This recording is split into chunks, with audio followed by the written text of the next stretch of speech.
Sko, mótið hafið og það náttúrulega veisla framöndan, við tölum áðan, það eru miklu fleiri leikir svona í kringum ykkur, strákar. Hvað spenningur?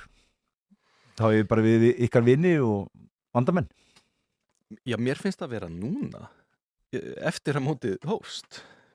Ég fann það hjá sjálfum mér og bara svona samræðum við aðra að það væri ekki alveg sami aðdragandi svona, og kannski oft áður, minni upphitun, maður sér þetta ekki eins mikið, maður ekki keyrandi borgina, það allt einhvern veginn HM, fánar út allt, en núna held ég að nú verið að ræða þetta á skrifstofunni. Ég man sko Katarmótið, ég var mikið að reyna að vera bara mótið í desember og eitthvað og allt og heitt og greiði fólkið og eitthvað, svo var þetta bara frábært mót. Já. Það tók ekki langan tíma að svona blíðka mig. Það var búið gaman að fá mót svona í svartasta skammdeginu, sko. Mér fannst menn svona pínu sjá offsjónum yfir þessu, þetta væri nú allt svo ómerkilegir og leiðilegir leikir og ég segi raunin ekki, ég get gírað mig upp í allan fjandann í riðlakeppninni. Hættan eiginlega meira svo ef maður horfir á of mikið í riðlakeppninni, þá maður bara búin að keyra einhvern vegg og komið með einhverja fótboltamettun þegar að stórleikirnir í rauninni byrja, en ég vil að bara Kanada Bosnía, bara fínt. Bara fínn leikur, það bara gaman að horfa á þetta. Maður kannski eins fyrir að sakna þessi sem að fær þá kannski skammtina af á HM, það þessi kontrastar á milli liða. Já. Sem hún færði ekki mikið í deildunum lengur. Nei, þess vegna finnst mér HM vera miklu skemmtilegra heldur en EM. Já. Af því að einhver haugur af einhverjum svona mið-Evrópuliðum sem að eru öll, einhver munur í rauninni á Sviss og Slóveníu, þú veist. Þetta verið taktíst og menn veit allt. Já, og þetta eru allt saman menn sem eru að spila hjá sömu liðunum, einhvern veginn og liðsfélagar og svona, þannig að enn aftur skríðin inn á 60-aldurinn, sko. Þá verð ég að velja vel næturleikina.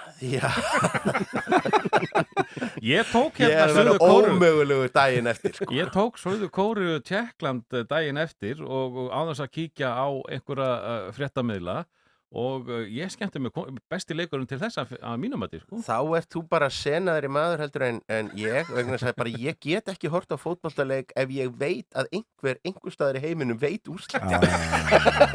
Bara það sé möguleiki að opna símann og slá inn síðu 390 textavarpinu, það eyðileggur fyrir mér upplifunina. Stefán, ég búin að glápa á hana ból sem þú ert í, sem Mexico 86 og að ég meðal geggjað minningu af því móti því að mittlið Brasilia mætti Frakklandi í undanúrslitum. Áttalega var það? Já. Ok. Sko, í minningunni eftir þetta mót var þetta bara besti leikur sem ég hef séð ever. Þetta var bara platína mæta Síkó og allt að gerast. Ég keypti hann svo Vaffaðspólu. Þetta svona 93-4. Það var þetta að kaupa bara staka leiki. Horfðu á hann aftur. Þetta var svo hægt að það var ekki fyndið, sko. Þetta var hægt, síðan náttúrulega nota bene leikirnir voru spilaðir bæði eftir náttúrulega í þunnaloftinu í Mexíkó og svo voru þessi leiknir til þess að ná evrópskum sjónvarsáhorfendum bara miðjan dag. Þetta voru bara hádegisleikir sem að væri bara vinnuvendarmál í dag. Kafloðnir vellir, úrslitin réðust náttúrulega í rauninni á dómaramistökum því að þetta fór í vítakeppni þar sem að úrslita vítið þá þrumar Frakkinn í stöngina og boltinn fer í bakið á markverðinum og í netið og bara samkvæmt öllum reglum að þá telst bara vítinu lokið leið og boltinni byrjar að fara frá marki. Þetta var bara að láta slæta í fjórðungsúrslita leik á HM í fótbolta. En ef við tökum bara klísjuna, hver að fara að vinna þetta, hver að fara að slá í gegn, einhver nöfn þarna sem að maður á að fylgjast sérstaklega eftir. Byrjum bara á hverju vinna þetta mót. Það er allir að tala sömu löndin, mér finnst það svo leiðilegt og ég vil frekar Gerum svona, það öðruvísi. ég vil svona rifja það upp að þetta er oft stemningsmót og þegar mótið er hafið, það er til dæmis merkilega ofta liðið sem vinnur að það svona mistígur sig kannski í fyrsta leik og það voru svo mikla vonir bundum við á, en síðan fer einhver stemning í gang og svona skemmtilegustu minningarnar eru þegar eitthvað liðvirðist bara ryðjast svona eins og Ítalir, bara ryðjast í gegnum þetta á góðskapinu og æsingi og einhverju. Og ég heyri engan tala Brasilíu. Nei. Og mér finnst það svolítið sérkennilegt. Af því að eru í alvörunni bara að afskrifa það að þeir geti farið í eitthvað slíkan gír. Svakalega þjálfara þar sko. Já, ég bara ætla að fá að segja Brasilía. Mér þætti það ekkert skrítið. Já, ég held bara að ánægður með þetta það. mót muni vinnast á slíku. Ég held það. Skotar. Sko, En komast þér upp úr riðlinum? ég hef fulla trú á að Skotarnir komist upp úr riðlinum. Ef einhver hefði sagt mér fyrir sko 30 árum að það væri langsóttur séns að Norðmenn yrðu heimsmeistarar en sennilega yrðu þeir það ekki að þeir sé ekki nógu góður í vörn. þá veit ég ekki hvað Eil Drilló hefði sagt sko, Í stígvélunum. í stígvélunum. Ég held að það er klárlega þetta element að það skiptir máli að þetta fer fram í Vesturheimi að það gerir það að verkum að löndin þar Argentína, Brasilía, þú veist, minni Suður-Ameríku þjóðirnar, mínir menn í Úrúgvæ, Kólumbía, munu alveg geta farið lengra heldur en ella. Mexíkó er á heimavelli fram í fjórðungsúrslit og ég er ekkit hissa við sæjum þá fara alveg svo langt, þeir bara litu vel út þarna í byrjun.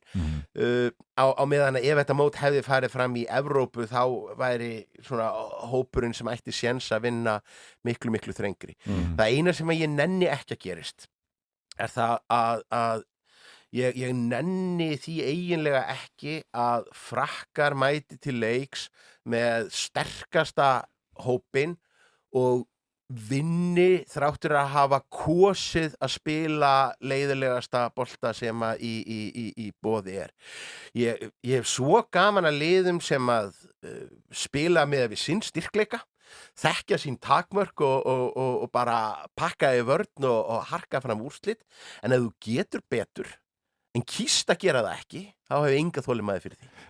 Sko, þið meinist ekkit á heimamenn, stóra landið, Bandaríkin, sem að byrja gífulega vel. Heima fólk er á því að Bandaríkjamenn er að fara að vinna þetta.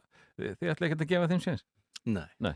Nei, en þeir eiga náttúrulega í stórkostlegu væntingastjórnuna vandamáli að stríða, vegna þess að sko frammistaða, ég meina, ég er viss um það að bara fótbolta nörda heimurinn er þið bara mjög imponeraður ef að það tækist að koma þessu bandaríska liði í áttaliðúrslit. Það þætti ekki merkilegt heima fyrir. Nei. Það eina sem þeir komast upp með er það að þeir meiga tapa naumlega og helst í vítaspyrnukeppni fyrir Brasilíu eða Spáni eða einhvað slíkt. Annað er ekki í boði hjá heimamönnum sko. Ræðum aðeins Noreg.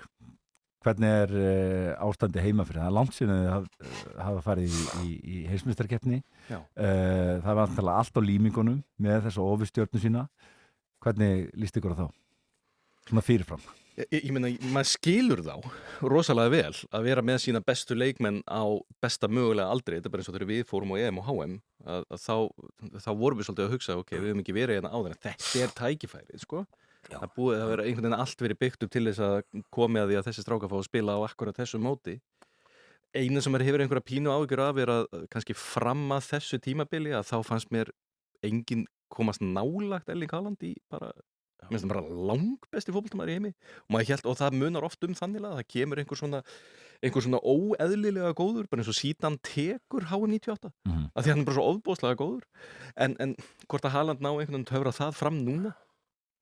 Ég held nefnilega einmitt að það sé hættar sko að ég fer að hugsa sko þegar Frakkarnir komu inn á EM 96 hafandi ekki farið á stórmót þá bara frá því að þeir urðu bara frá því í HM 86 þetta í 10 ár höfðu leikið eins og hugur manns alla höfðu ekki tapa leik, ég veit ekki hvað lengi og röðuðu inn mörkum og voru með fullt af ungum og spennandi leikmönnum og að því að þeir komu síðan nýir inn á stórmót þá allt í einu fóru þeir að dragast til baka og bakka og allir að spila þetta örugt. Ég held að það gæti orðið Norðmönnum allverulega falli að þeir hafi ekki spilað þarna svona lengi. Þannig að í staðinn fyrir að nýta þessa styrkleika sína sem að eru þá bara fram á við, að þá farið þeir að treysta á vörnina sem nú kannski ekki upp á marga fiska. Þannig að svona ég held það að Noregsvinir ætti nú alveg að enda, ég meina, í alvöru tala þarf Noregur meiri velgengni, þú veist. Við getum alveg treyst í að þegar þeir falla úr leik í keppninni, daginn eftir munu þeir finna sko platíumnámu eða demanta í landgrunninu, þú veist. Þannig að ég er það kalinn á hjarta að ég þoli norsk vonbrigði. En það eru tvær þjóðir á þessu móti sem að eiga mikið inni, ekki þess að, bara svona tölfræðilega. Mexiko er náttúrulega eina landi sem hefur farið 15 sinnum aldrei komist á pall. Já. Og þeir eru heimavelli. Ekki einu sinni farið í undanúrslit. Ekki einu sinni farið í undanúrslit.